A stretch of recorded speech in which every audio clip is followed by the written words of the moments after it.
Our hearts beat to the city streets. We began to feel the fire.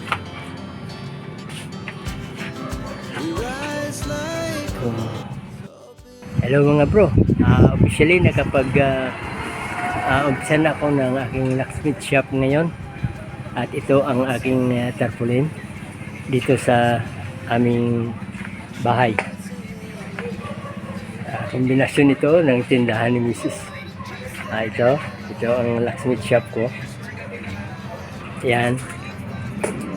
At never sleep, never stop. Every shot from the top.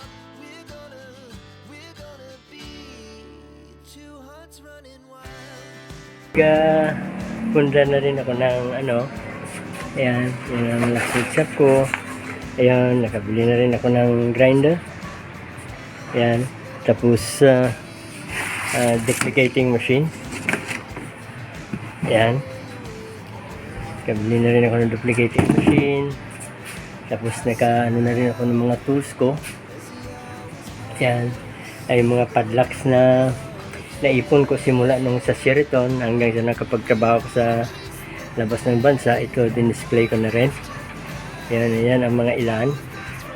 Tapos ito yung mga susi na blankies at mga cut keys na inipon ko rin. Yan. Tapos yung mga screw, ganyan. Mga binili kong screw noong katrabaho pa ako sa labas. Yan. Tapos yun, yung mga lock na na-repair ko na ngayon. Tapos itong mga blanco na binili ko sa sa Raon. Ito. Yan, para sa mga sa motor. Umpisahan ko na yan pag-duplicate sa mga susi sa motor, tsaka itong mga blankies na nabili ko sa Raon. Yan. Yan yung mga screw na isa-isa kong inipon na mga binili ko. Yan mga locks na ni-repair ko din. Ito ang mga keyway na pinaka basis pag nagpa-duplicate sila kung ano bang blankie ang kailangan ko. At yan ang lock and key services, GPV. Yan, gano'n. At ito ngayon may mga customer na yan na pupunta rito, nagpa-duplicate. At itong pangalawa, yung dinuplicate ko na susi, niriki ko pa lang susi ito. Ayan, dalawang padlock yan,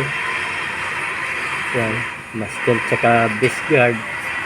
Yan, may mga susi na tigdalawa. Kukunin na lang yan ng customer pag dumaan siya rito. Yan lang. At ito, so God bless and good luck sa akin. At patnubayan nawa ng mahal na Diyos na magiging successful itong aking inumpisahan na business, yung lock and key services.